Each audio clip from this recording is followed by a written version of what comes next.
Park Tower Buenos Aires, el Luxury Collection Hotel, Avenida Leandro N. Alem, 1193. Molinos, lo mejor de nosotros.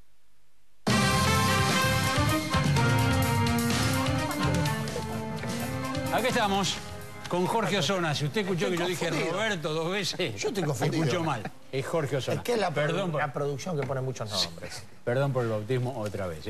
Jorge Osona, Gracias historiador, gracias por venir.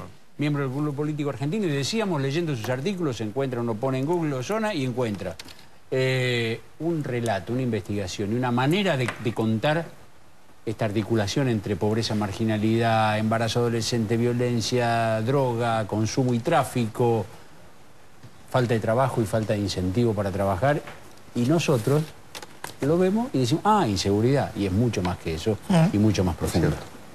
Por cierto, sí. Yo creo que hay de todos modos un sustrato básico, ¿no?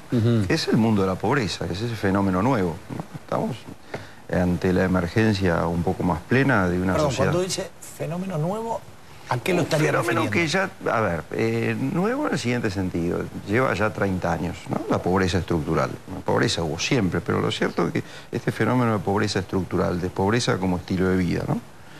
Lo que pasa es que se fue desplegando lentamente, por etapas, ¿no? En algún momento de fines de los 70, principios de los 80, empieza a expresar sus primeras manifestaciones, ¿no? Yo había sido, por ejemplo, militante político en los 70 y era asombroso ver el cambio ¿no? De una concentración peronista de 1973 a la de 1983, ¿no? Por cierto, simbolizada en la figura de Herminio Iglesias, un poco injustamente, porque Herminio en todo caso representaba la salida de la pobreza, ¿no?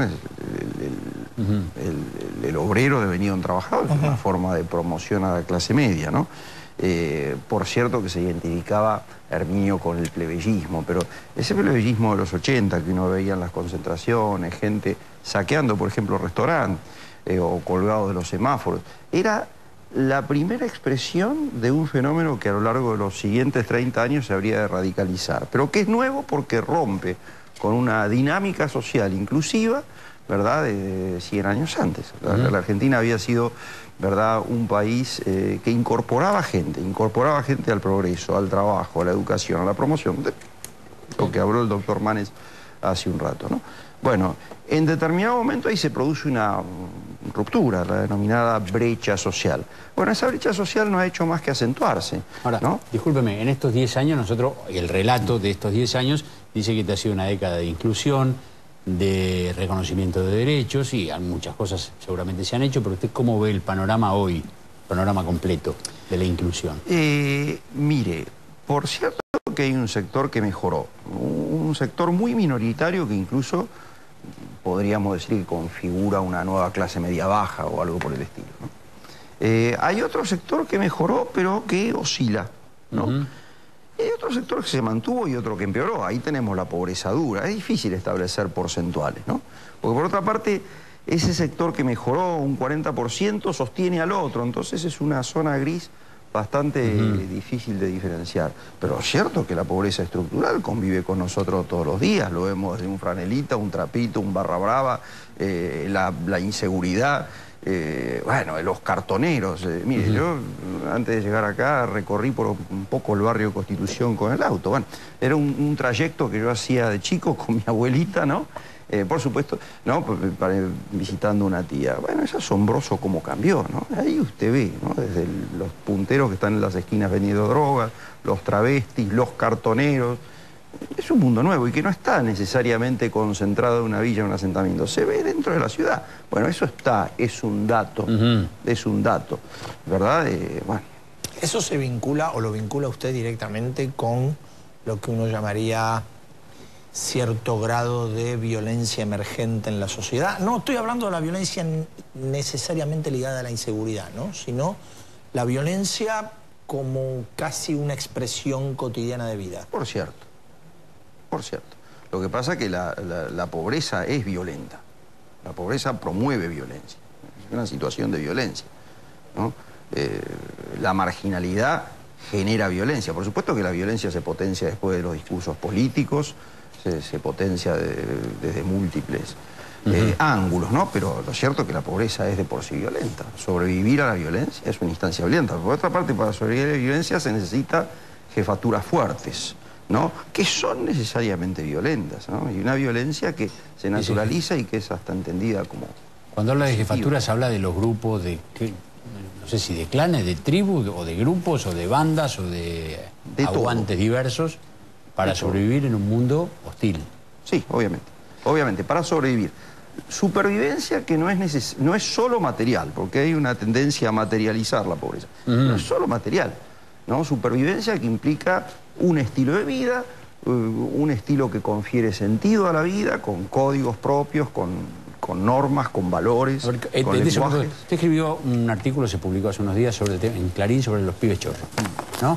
Muy interesante, que me parece que iba a este asunto, a un fenómeno social que excede la pura pobreza material, digamos, sí, y la pura violencia, sino que es más que eso. Es una forma de vida. ¿Cómo lo describiría usted? Bueno, el pibe chorro, de todos modos, es una expresión extrema, ¿no? Estas jefaturas y estos agregados tienen el sentido de garantizar la subsistencia, pero a veces fallan, ¿no? Exhiben fallas, ¿no? Cuando, se desocializan, ¿no? Y quedan a merced de bandas, de grupos, ¿no? Donde desaparece la figura del padre, ¿no? Hay que ver que durante los años 90 desaparecieron miles de personas a raíz, por ejemplo, del consumo de drogas farmacológicas por vía inyectables, a instancias del SIDA.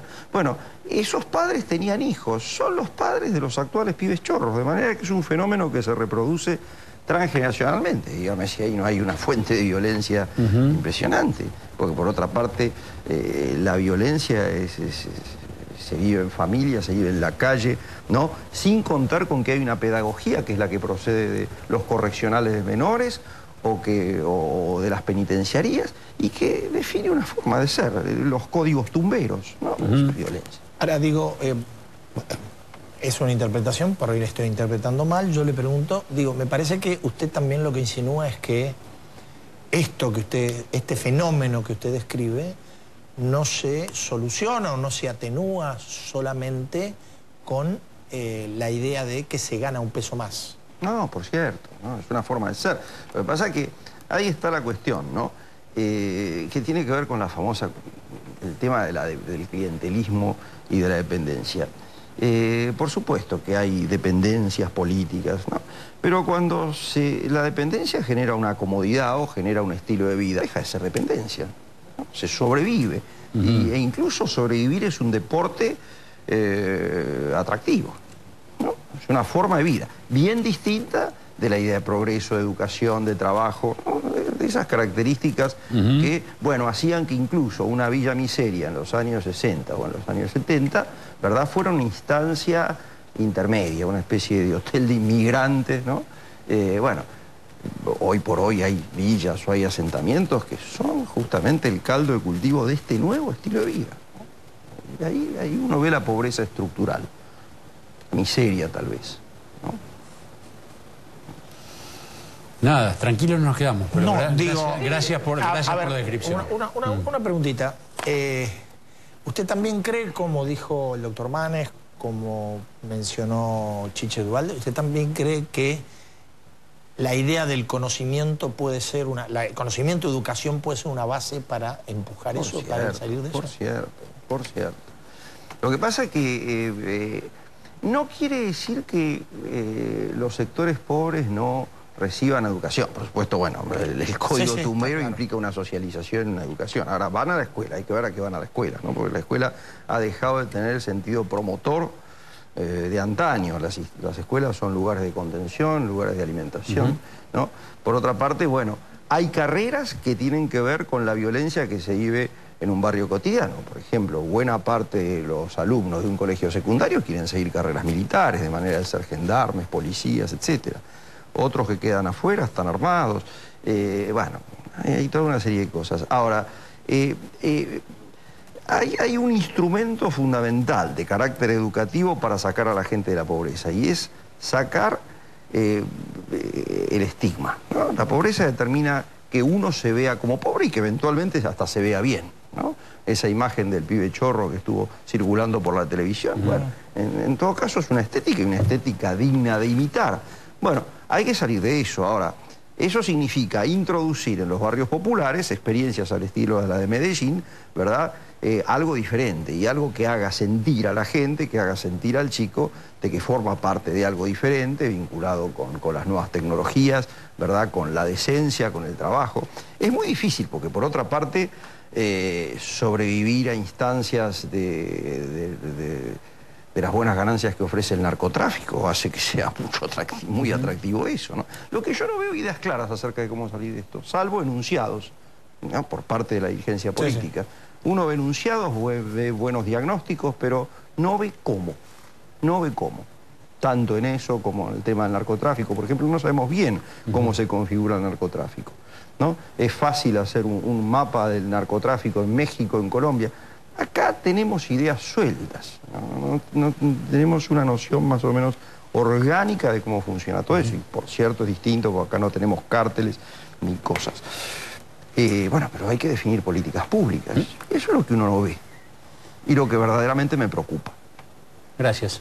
No, gracias por favor, gracias a ustedes. Desde acá nosotros vamos a pedirle al director ahora que empiece a repartir premios para todos y todas. Empieza el medallero de código. Vamos, director.